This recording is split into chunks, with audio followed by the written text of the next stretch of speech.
Hello there guys, it's me Unstable Voltage. Welcome back to a brand new old series where I'm going to be attempting to replay some Civilization 5. I love Civ 5 and I've got about 370 hours in it in total. But then when Civilization 6 came along, and I think even to some extent before that when Civilization Beyond Earth came along, I kind of abandoned Civ 5 and I did delve back into it once or twice since, but I think I haven't played it for about 5 years because I've mostly been playing Civilization 6. As you can see, this game was really designed to be played in 1080p and no greater, which is the reason why the background image doesn't even fill the entire screen. I'm going to see if I can still play it and see how much I remember. I'm going to pick a random leader. There are lots of different leaders in this game. I can't remember what any of their abilities are, so I'm just going to random it anyway. As for the map type, yeah, let's go for random again. I do like to play on a slightly larger map, so a small map is 6 players with 12 city-states. I like to do standard. I'm going to go into the advanced setup, actually. So we're going to do standard standard size, but we're going to leave the city-states at 16, but I'm going to remove 2 civs, so there are still only 6 civs in total. I'm going to put the difficulty on Emperor. That's the same difficulty that I was just playing Civilization 6 on. I have beaten Civ 5 on Deity, but it's been so long I probably can't remember. I'm not going to mess around with any of the settings. I have all of the DLC, and I am using no mods. So let's see what we get. Well, here we are, Maria Theresa of the Austrian Empire. Not the most interesting of civilizations, though it does have this nice mechanic where you can use gold to annex or puppet a city-state that has been your ally for 5 turns. So if you're not familiar with Civilization 5, you can basically puppet a city-state, which means that it doesn't become part of your empire, but basically it's almost like a suzerain status in Civ 6, except you can't lose it. If you go to war, they go to war with you, they provide you with certain luxuries and benefits. You can annex them also, which basically means it becomes part of your empire, just as if you destroyed it and captured it. The unique unit is the Hussar, which is a cavalry unit. It's good for hit and run. And then there's the Coffee House, which basically gives you some extra production and a great engineer slot, as well as great people points per turn. Let's go ahead and begin our journey. And I think the first thing that I'm going to do is mess around with the interface, because I've just realised that there are certain things on here that I cannot see that I'd like to see. Is it going to be under video options? Probably can't do it here. Why didn't I turn this on before?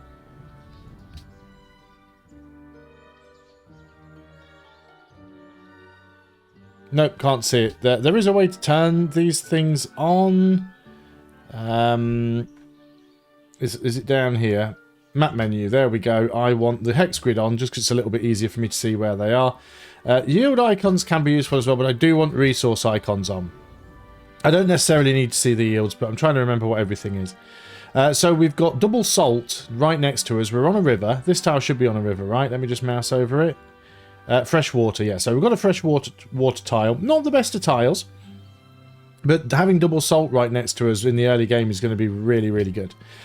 So let's go ahead and see, even with your settler selected, it doesn't show you the yields, which at least is something that Civilization 6 does. So we're going to go ahead and settle Vienna here on the spot. We've also got another salt tile down here as well.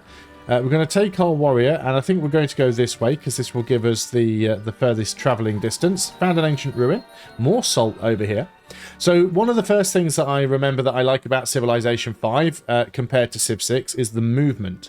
So if you're not familiar with how the movement works in Civ 6 or Civ 5 and how it compares between them, each different tile type has a movement cost based on how rough the terrain is. So flat plains is going to generally be a 1 movement cost, but if it's something like a hill, it'll be 2. If it's a forest, it'll be 2. If it's a forest hill, it can be even more.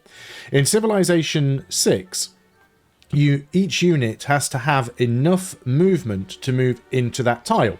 So if a tile is a hill and it requires 2 movement to move into it, then your unit needs to have 2 movement. So if it's only a 2 movement unit, it'll only be able to move a single tile.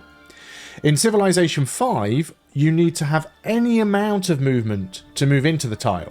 As long as you've got some movement, you can move into a tile. You just need to have the full amount of movement to move out of it, which generally means that you can move an extra tile. On most units, it doesn't make a difference, but on scouts it does, because you can scout a lot faster in Civ 5 than you can in Civ 6, and that is something that I sorely, sorely miss. High resolution strategic mode. Yeah, lots of salt around. What have we got here? Oh, is that our ancient ruins? Yes, it is. Okay. So we're going to need to get our science. So what do we want to start with? We've got the salt. The salt requires mining, so we probably want to get that up ASAP. So let's go and start with mining. We need to choose a production. We are going to start with an early scout, and there's nothing else that we could do other than hit next turn. Now, I don't know what type of victory I'm going to go for yet. I might not even win. Like I said, I haven't played this in like 5 years. We found the Grand Messer, so that increases the happiness of our empire. So happiness works differently in Civilization 5 as well. So it's more, your happiness is more global than per city. There is per city happiness, but the global happiness is more important, really. And that is... Oh, the Golden Age points, yep. It's all starting to come back. What has that given us? That has given us... Oh, it's just basically revealed the terrain. Not so useful. We've got a barbarian encampment over here. There's another ruins over there. I might try and get the... Oh, there's another ruins here as well. I might try and get the ruins first and then come back round for the barbarians. Now, another thing that's very different in Civilization 5 is that you do not build districts. You can build improvements, but all of your buildings are all built in the city centre square. So let's go down here and get this ruin first. We've got some wheat down here and some cattle, some salt. This might be another good spot for a city down here, especially if we can get close to the Grand Messer. So we'll keep that in mind for our next settler. So let's grab that with you. And that's given us 65 gold. That's actually not bad. And I think we'll loop around and try and grab that ancient ruin as well. Okay, on to the next turn. I don't want to go too far away with this guy. I'm not going to take him over the river. They shouldn't attack me. They might do. They'll probably leave me alone. There's our scout finished. I think I'm going to send the scout off in the other direction. See, now if this was... Scout has a movement of 2. If this was Civilization 6, I'd be able to move into this forest tile, but I wouldn't be able to move past it on a single turn. But the scout can on Civ 5, so it's really good. Now we can only move 1 tile here because we've got zone of control from moving directly past the barbarians. I'm probably going to build a monument now, and if I can afford it, if I click on the right thing, I can probably... Can I purchase a worker? Can I afford it? Yeah, we're gonna purchase the worker, and then we're going to... Can we not? No, we can't afford it. There we go. No, that's just a toggle button. Okay, so we're working on... Yeah, let's work on the monument first. Get us growing. Because it's really, really important to get your monument culture so that you can start growing your borders.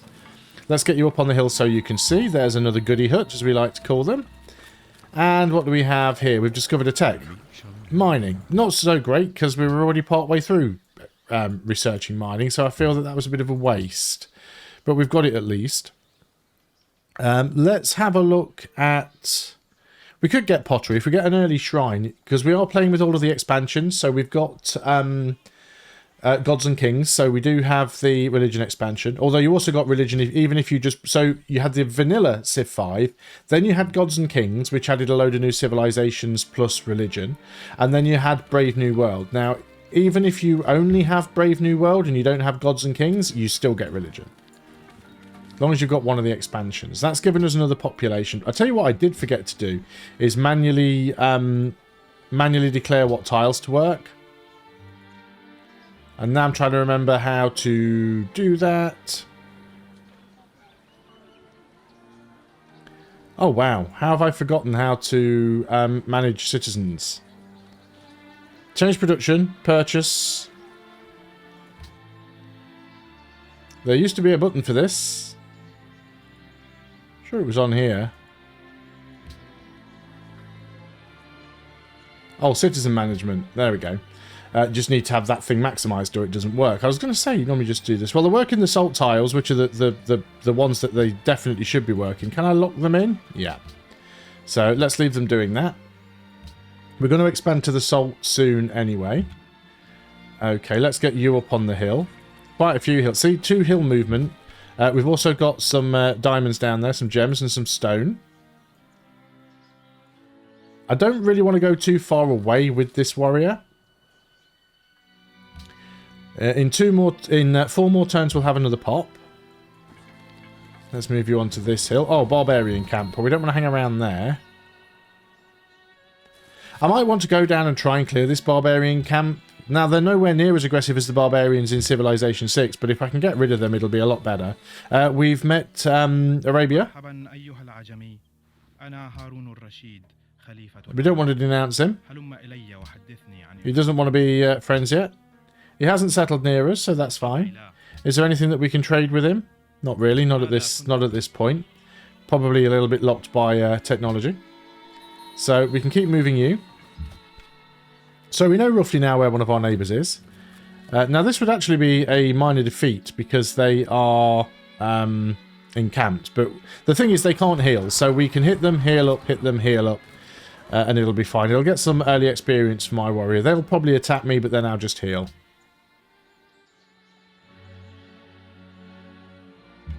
No, they didn't actually attack me on this turn, although they have spawned archers. So with that in mind, I am going to back away from them. We have produced the monument. I was going to go and get a worker, but I think we'll just squeeze out another warrior as we do have a barbarian camp reasonably close. I'm guessing Arabia's city's probably down here somewhere, as that's where their warrior is. And there's pretty much no point me going too close to them because I'm trying to find tribal villages, or goody huts. Okay, yeah, he's moving towards me with that archer. Now, I can do some damage to them. Hopefully I won't lose this unit. Did take a little bit of damage, but I think I'm okay. We've gained an extra population. That population should now be working. 2 food for the growth, or I think we want the gold, actually. Yeah, let's lock you in there. We'll go for the gold. And then on to the next turn. We do want to get ourselves a settler out as soon as possible. So the archer gets a free hit on me because there's no retaliation. Can I beat the archer?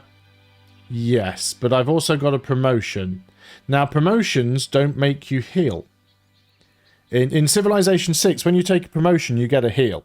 In Civilization 5, you either choose a promotion or you heal. So we can actually get a major victory here and take them out. And then we'll take the promotion on the next turn, and we'll have to take them back home to heal. Scouts can also get across the rivers as well in a single turn, which is nice. So we're not going to go and deal with that scout. Oh, you're actually coming out and attacking the warrior. I did not expect that. So that warrior is now lost, unfortunately. That is really unfortunate. So I've lost my warrior. Okay. Never mind. These things happen. There's Manila. We've met Manila. They give us a gift of 15 gold. They're a maritime city, which means they give us food when we're friendly. But they're irrational. They also have cotton as a resource. Okay, where are we? So we've got pottery done. Might be worthwhile going for archery. Get our own archers out. We are playing on a higher difficulty level, so it's definitely worth having some defensive units, especially as they do seem to be bringing some units towards me. Let's move down here. We may adopt our first policy. So the first 2 trees that you would normally go down is either tradition or liberty. Tradition is the one favoured by most people because it increases your border expansion, gives you more culture. It also means you get more food when you adopt all the policies. You can go into aristocracy, which gives you extra production for building wonders and happiness per population. Oligarchy is more about defensiveness because it basically gives cities with a garrison 50% range combat strength. Free culture building in your first 4 cities, which would normally be a monument, but if you've already got monuments, it'll be other things. And then landed elite gives you more food in the capital, and monarchy gives you more gold. You could also go liberty. Now, going liberty gives you culture in the city, but also unlocks building the pyramids, which is a wonder. And then you can go into... now, where is it? Yeah, you can get in collective rule, which speeds up training settlers by 50%, and you get a free settler. So liberty is very much the way to go if you want to, you know, expand quite quickly. And I think that's what we're going to be trying to do here. Try expand in the early game, because we don't appear to have anybody too close by to us at the moment. Still looking around with the scout. We've got our new warrior. Let's go ahead and get a worker. It's really worth getting a worker as early on as you can in Civilization 5, because unlike builders in Civilization 6, which only have a limited number of uses, workers in Civilization 5 can just keep going on forever. The downside is they don't build stuff instantly. So in Civilization 6, you put a worker on a tile, or put a builder on a tile. Oh, there's Arabia down there. Yeah, in Civilization 6, you put a builder on a tile, you click the button to tell them to build something, and they build it instantly. In Civilization 5, it takes them several turns to make an upgrade. There's another city-state. There's Hong Kong. They give us 30 gold. They have porcelain and cotton. They're also mercantile. Okay.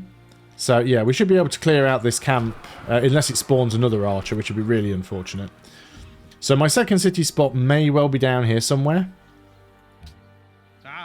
Arabia want to give me 1 gold per turn for 30 turns to accept their embassy. I'm going to say yes, of course, because we like gold. We're only making 6 gold per turn. There's archery done. Let's head... Oh, I was going to say let's head on up this way, but it's a dead end. This won't clear the camp, but on the next turn we should clear it again, unless they spawn another unit, which would be really, really annoying. We probably want to go writing now so we can get libraries. So no campuses, we can just go straight to building libraries. Want to keep our science up. Yep, let's start getting you home. So we've got a unit promotion. Oh, and it spawned another unit. Of course it has. In that case then, I'm going to move this guy back into the city. And I'll promote. Oh, you can actually move and then promote, which is something else that you can't do in Civilization 6. If you use all of your movement, you cannot promote a unit. This is mostly open, so I think I'm going to give them shock. You see, he doesn't get any health back, so we want to go home and heal up. Not sure if it's going to send that extra unit out my way, but let's get to the other side of the river, get on some favourable terrain, and let's go and do a little bit more exploration with our scout. Is he sending those units over? It doesn't look like he is. Not yet, anyway. We can go down this way, I suppose. We can adopt another policy already. That was quite quick. So we probably want to get to collective rule as quickly as possible. So we'll go for Republic. That will give us more production and 5%. So plus 1 production and an extra 5% when building buildings, when constructing buildings. You are going to heal up because you've already got a promotion on you now, and I've already lost 1 warrior. I don't want to lose another one. Yeah, Scout's going to keep going over this way. So now we've got our worker. So I can move the worker onto this tile, and you see I can build a mine, but it'll take 6 turns to build the mine. But it's definitely a game where you tend to end up with a lot of spare workers at the end. I do want to get an archer out. I also want to get a shrine out as well. I think I am going to get the archer out just because of that barbarian camp. I'd really like to get it cleared before they start sending too many barbarians my way. I have the 2nd highest gold so far. Is that my pantheon founded? No, it's an unknown civilization has founded a pantheon. Okay, there's some barbarians. I might skip them and try and go around the north side of these mountains if that's possible. Hopefully they'll leave me alone. Oh, we've met Washington. The people America. of the United States of America welcome you. You don't want to be friends? No. Do you want to trade anything? If I accept your embassy, what will you give me? 1 gold a turn. There we go. Accepting embassies can be risky because you're essentially letting the AI know where your capital city is, but it's not the end of the world. So my scout unfortunately got attacked by the barbarians, but I can pull the scout right back over here across the river, so he'll be fine. So this is the warrior. The warrior is now fully healed. I'm going to peek forward to see what's going on at this camp. I feel that my worker is safe enough where he is, so that's not too much of a problem. And I do need to clear this camp if I want to settle down here anyway. And we've met Brazil. And again, we can probably... No, we can't get an embassy yet because he doesn't have writing. Okay, so we'll have to wait on that one. So yeah, maybe this unit will come over towards me. I'm going to put you up on the hill. There's actually quite a lot of barbarians around here. Oh, the camp's actually being cleared. That's unfortunate. Somebody else has managed to get it. But I mean, at least it is cleared. And who is this? Is this a new civilization or is that Brazil? Oh, wow. They're both attacking my unit. That's unfair. I'm a little bit stuck in here now because ideally I want to go in this... Ideally I want to go in this direction, but I can't because of this Brazilian scout. So, oh no, I can. I can go through them. Okay. You're going to come back home. Now, we do have another barbarian heading in this direction. I'm a little bit worried about my builder, so I'm going to... Or my worker, so I'm going to move the worker into... Actually, I'm going to move them down here and get them working on this mine. So you can actually go back and finish it later. That's not a problem. I just need to get my worker in here to... My warrior in here to try and protect them. Wow, we've got archers coming in now. This is getting dicey. So let's try and take you out if we can. And indeed we can. Let's move you into the city and hopefully have you heal up. And we'll have our archer fire at their archers. So we've got a bit more protection here. I think we might want another warrior. And there we go. That's all I can do. Can I move you? No, we're done. So that's all I can do on this turn. It's been over 20 minutes, so I am going to end the video there. Thanks a lot for watching. I hope you're going to enjoy this series of Civilization 5. I know the play is not going to be optimal because, as I've said, it's been such a long time since I've played. I've kind of forgotten what I'm doing, but I'm trying to pick it up as I go along, and hopefully I'll be able to make it work. So thanks a lot for watching. I'll see you on the next video, and until then, goodbye for now.